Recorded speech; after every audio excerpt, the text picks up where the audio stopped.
They weren't commenting on the relationship between white women and black women and how it needed to improve and who needed to do what. That was not in the New York Times or the New York Daily News.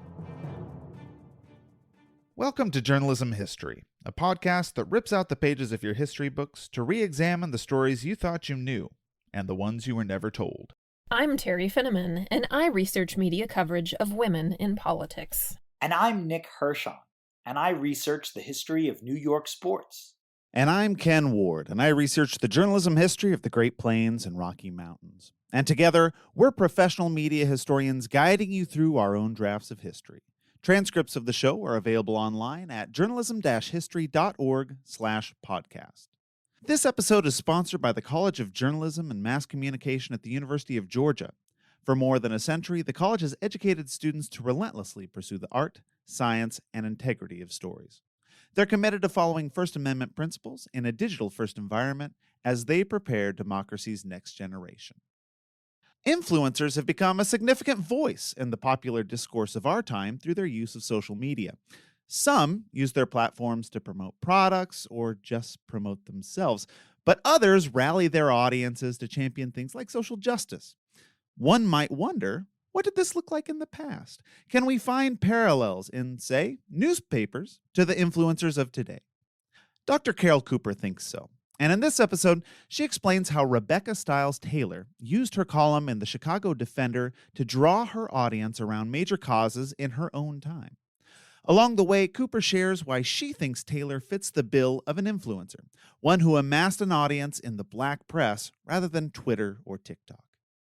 Carol, welcome to the show. Hi, I'm glad to be here. Thanks for inviting me. Of course. So let's start by, I want to ask you, what distinguishes the black press from what we might call the mainstream press, something that's right at the core of what we're talking about here? That's a great question. The black press officially started in 1827 with the publication of Freedom's Journal. And the editors were two gentlemen. One was a minister, the Reverend Samuel Cornish, and John B. Russwurm, whose description was a bit vague, but I would describe him as an educated person and a businessman. And this is 1827, New York City. And at the time, during that year, New York officially demolished slavery, okay, got rid of it. And the thing of it was, as some people might know about African Americans and access to media, access to publications, in this case, in journalism at this time, they really didn't have a lot of access to it. Some people had access to a printing press, but more than likely it was attached to a church, and it was a type of religious publication or a church newsletter or something like that. Also, within New York, while they didn't have slavery, the relationship between whites and African Americans was not what you could always call smooth.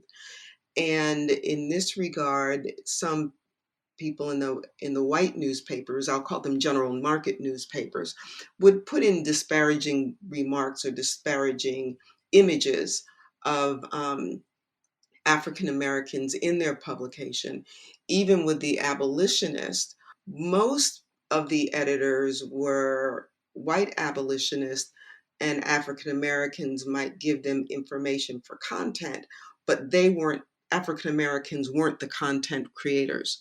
So with the black newspapers that originated in 1827, this one was for black people, developed by black people, and it was specifically to educate people, to bring them up to date on the issues that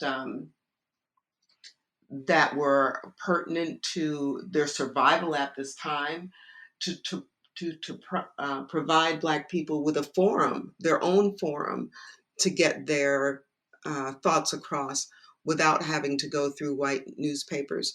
There was a editor that had published some disparaging images of African Americans, and when they went to the newspapers to pretty much asked for space. Let us reply to this. They were denied. So that was the impetus for the origination of the Black press back then. Sure. So, speaking of the Black press, then, there's a newspaper that's at the center of the research we're talking about today, and that's the Chicago Defender. So, tell us Yes. a little bit about the Chicago Defender.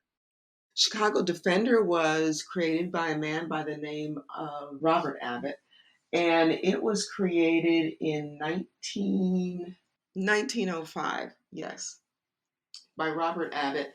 And Abbott, he was from the South. He grew up on St. Simon's Island and made his way north to Chicago. Of course, needed to make a living, and he found himself to be pretty good at doing a newspaper. Turned out to be one of the most influential newspapers in the United States for the Black community. That and the Pittsburgh Courier, and there's some others, but the Chicago Defender certainly rises to the top. One of the reasons it rises to the top is because it became very influential in the Black migration from the South to the North, in the sense that what they did is they would publish directions. Here's what you need to do. Here are the trains that you need to get on. This is the information you need. Here's how you need to dress. Here's how you need to carry yourself. And it helped people get on the trains to go to the north, knew what they had to expect, so they didn't run into problems with anyone. And that's one of the reasons that it became a very popular and influential newspaper. And so the Defender was, for a time, the home of Rebecca Stiles Taylor, who your research focuses on here.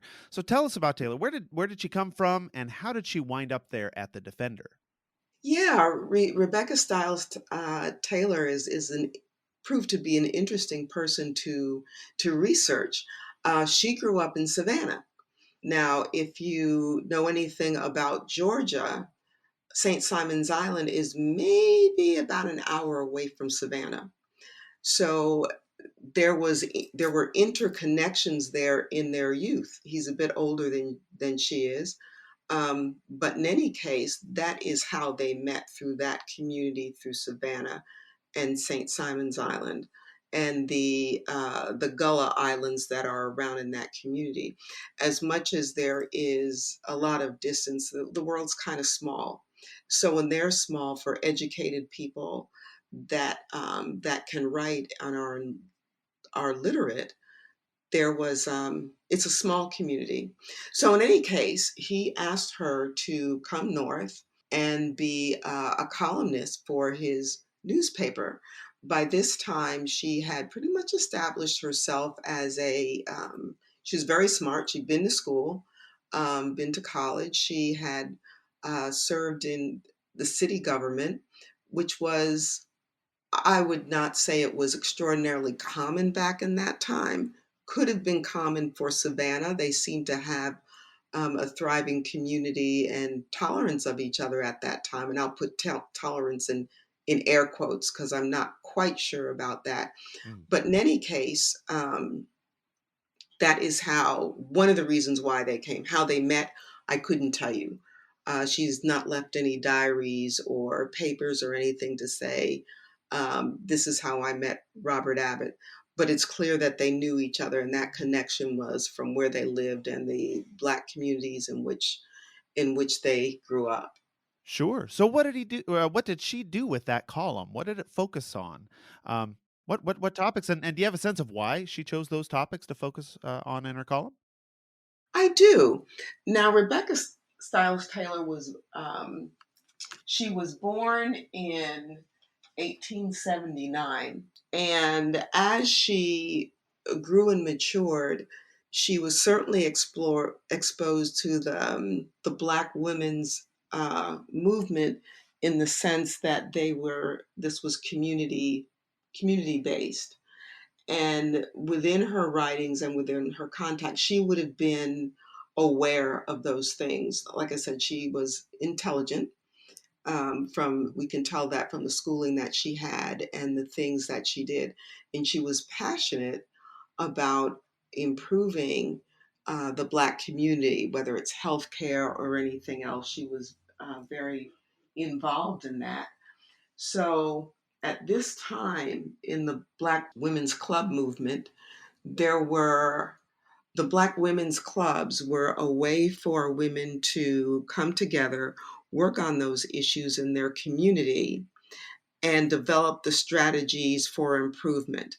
They, at some point, and sometimes did want to work with the white women's club movement. Sometimes they were accepted, sometimes they weren't accepted, meaning, contact suffrage would have been a good example for that. Black women were very involved in the suffrage movement because Black women also didn't have the right to vote.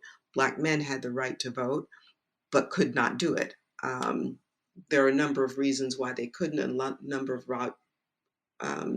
regulations that were in place, much less violence that was in place to prevent them from voting.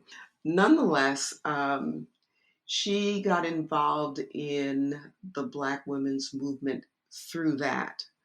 And she worked with an organization, the National Council of Negro Women.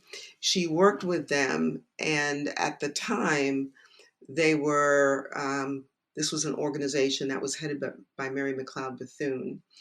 And they ran out of funds to print a newsletter. Up to this point, they've been printing a newsletter. They needed a venue or a means to get this newsletter out. I'm not quite sure who approached who, but Robert Abbott approached Rebecca Stiles Taylor and asked her to come and be a columnist for the newspaper, the Chicago Defender. As they negotiated it, it turned out to be that she negotiated a full page that he would devote to her weekly for what she wanted to publish. And what she wanted to publish was the news, like a newsletter submitted by the women's organizations and what they were doing in those organizations. This would serve as a way to have other women read about the activism that was going on and get inspired and do some activities in their community. That was what she was there to do. And when you look at her columns that she had published between 1939 when she got there and 1952 when she retired, you will look at her columns, and a lot of it is club news. And I think that's one reason why she wasn't found earlier, because it was encased in all this club news. And she had a way of, sometimes she would clip articles from other people and have them published. So you had to read her columns very carefully to make sure you were getting at exactly what she wrote. She put it in quotations. And once you got to look for that, then you could see what she was writing. But I'd say along the lines of the NACW and the NCNW, her vision was for women to work globally together, for Black women to see themselves as a global community of women, rather than just women in the United States or just women in your state or just women in your community. She wanted people, women specifically, to think of themselves bigger than that and know what their place in the world really was. And a lot of her comments, especially during World War II, as you might expect, were geared for that.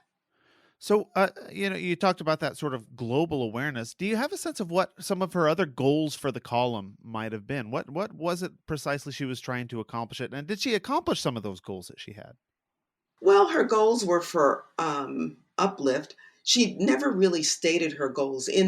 Now, granted, she wrote plenty of columns between 1939 and 1952. I analyzed a small subset, a relatively small subset compared to what she'd done. But her primary goal was what she had said it would be. Let me get the news of the women's organizations out to other women. So they can see what others are doing.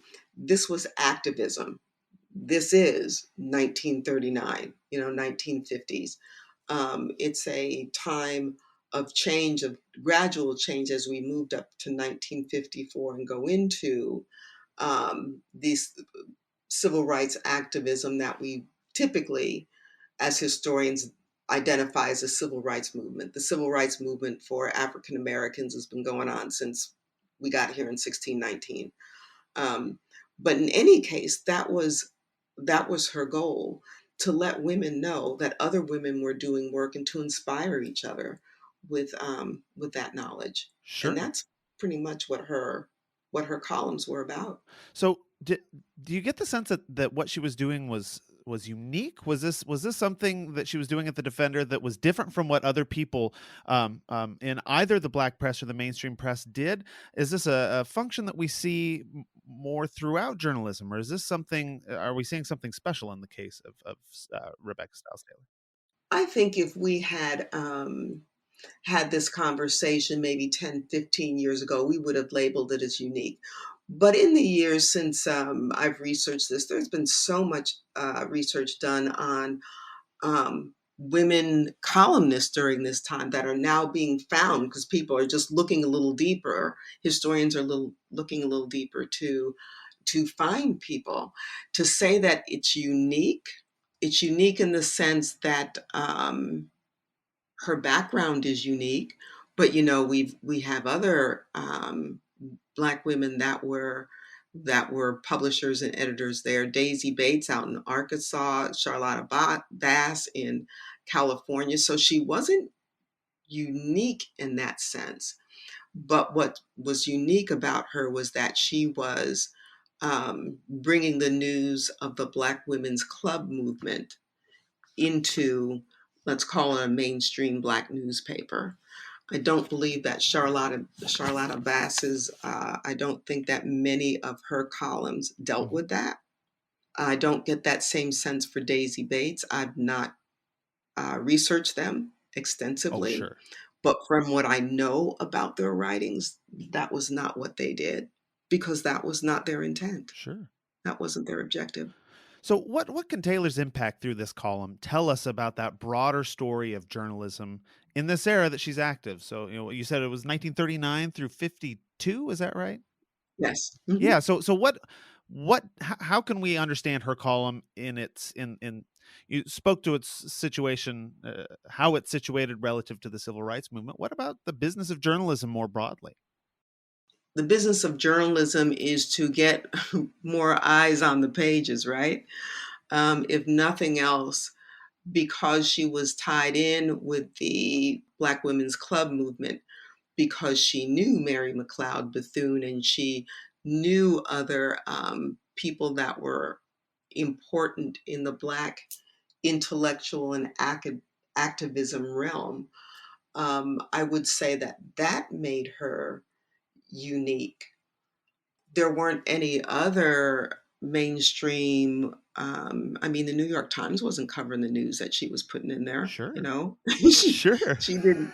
They weren't commenting on the relationship between white women and black women and how it needed to improve and who needed to do what. That was not in the New York Times or the New York Daily News or anything that was being published in the mainstream newspapers at that time. So, in that sense, it makes it unique. If you really, as historians, if you're looking for um, the big picture of what intellectual thought and activism was like in particular times, you've got to incorporate it out, not separate it from the white press and the black press. Put it all together um, and get a more holistic view of what was out there and what was being said. And in that sense, she contributes greatly to that.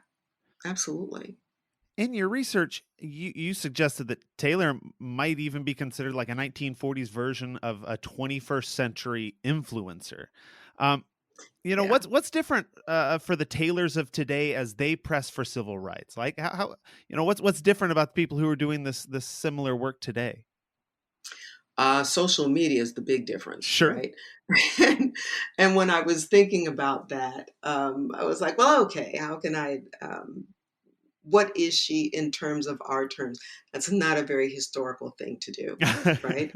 Um, we are warned about that when we write our first historiography paper, right? But on the other hand, I felt like, you have, was she an influencer like Ida B. Wells Barnett? Um, I doubt it. Ida B. Wells Barnett was incredible. Um, but in her own realm and what she could do, her columns, I would think, did influence people, particularly women, because that's who it was for, in their thinking. It expressed things that they were thinking about. She was harsh sometimes about the relationships between men and women, about religious officials. She wasn't afraid to take anybody to task if something was going on. So I think in that sense, she was an influencer. People read the column.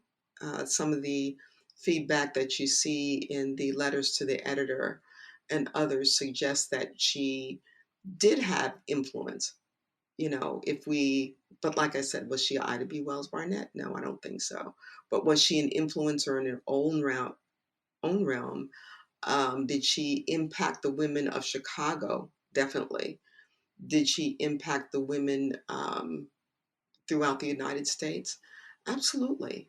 I think when we and that was part of what I wrote, was if was she an influencer? And that was the question I was really asking the reader. Mhm. Is she one? By today's standards, even if we go back to 1939 through 1952, I would have to say yes, she was. Sure. Mhm.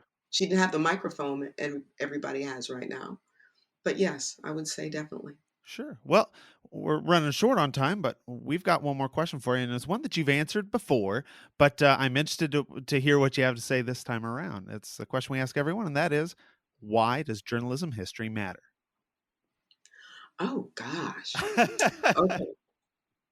So I got to tell you a story before I answer Yeah, that. Um, Now that I'm retired, I can tell this story, right? Anyway, I'm at the University of Alabama, College of Communication Information Sciences, and we get a new dean. And I love this guy. I've known him for years, and he's been a tremendous, tremendous dean. As all deans do, or all leaders do, they have to have a direction, and they get direction from their people. So, in Get This Direction, he brought in people that were futurists to talk to us as a faculty. And then there were committees set up to try and to discuss not only what the futurists say, but what did this mean for the college? What did this mean for education? huh. Was the bigger thing Uh-huh. of journalism and mass communication. And every one of these scholars said that history was key. So the first time they said it, I'm sitting in a long row of historians that are there. There's maybe 3 or 4 of us. And we start looking at each other like we're very smug, like, yeah, we love this guy. let's, let's hire him. We are we are relevant, right? So anyway, they kept saying history, history, history. And I said, okay, okay. They were so on point, because look at where we are with history now. And let's get beyond academe and what we do. You've got legislators legislating what history is being taught, changing it in its perspective, like claiming it's teaching our children to hate their history. And maybe it's because I live in Alabama and I've been seeing all these political ads. It's driving me crazy. But the point is, there is an attack on history Mm. and who writes it and who consumes it. And historians, I would say, don't go and write a book or an article based on the premise of, I have an axe to grind. I can't say for the others, but I was trained to write the truth as I see the evidence when I when I go through the archives and analyze the articles, you're writing truth. And truth is sometimes annoying, you know? Sure. American history is not always roses in a box of chocolate covered strawberries. It's harsh. And I personally think that children should learn it, respective to their age group and their understanding. But this attack on history shows that not only does history matter, but journalism history matters because we're the carrier of those messages. And at some point, 30 years down the line, somebody's going to be researching all this stuff that you see Absolutely. and what's in the media and how there is an attack on not just journalists, but I mean, there's attack on the messenger. The historian is a messenger. And I know the young scholars coming through right now, they've got to be looking at it. I think if this environment was as it was when I was in doctorate school at the that Lexus where you're deciding what your research stream is going to be and who you are in that, I don't know if I pursue history. I love it. Um, but I don't know. It's challenging. That's why journalism history means because a lot of the history that we get and we write comes out of a newspaper, comes out of a broadcast, will come out of Twitter and out of Instagram when when historians are looking back at this particular time and how it's been used. It's an interesting time to live in, and I'll leave it at that. Interesting is a good word, Interesting is a you know. perfect word. I And I'll agree. get off my soapbox at this time. No, no, no. Stay up there. Well, we're out of time, but I just want to thank you one more time for being on the show. I really enjoyed our conversation. Well, thank you. I enjoyed the conversation too. It's always a little nerve-wracking for me to get into it because I have so much information here with the dates and I want to get it right and get the names right. But like to commend you and Terry and Erica for doing this because I think it's a wonderful endeavor to have. And you guys are in the midst of making sure that journalism history does indeed matter. And it does. Absolutely. Well, thank you again. That's it for this episode. Thanks for tuning in and be sure to subscribe to our podcast. You can also follow us on Twitter at JHistoryJournal. That's all one word. Until next time, I'm your host, Ken Ward, signing off with the words of Edward R. Murrow.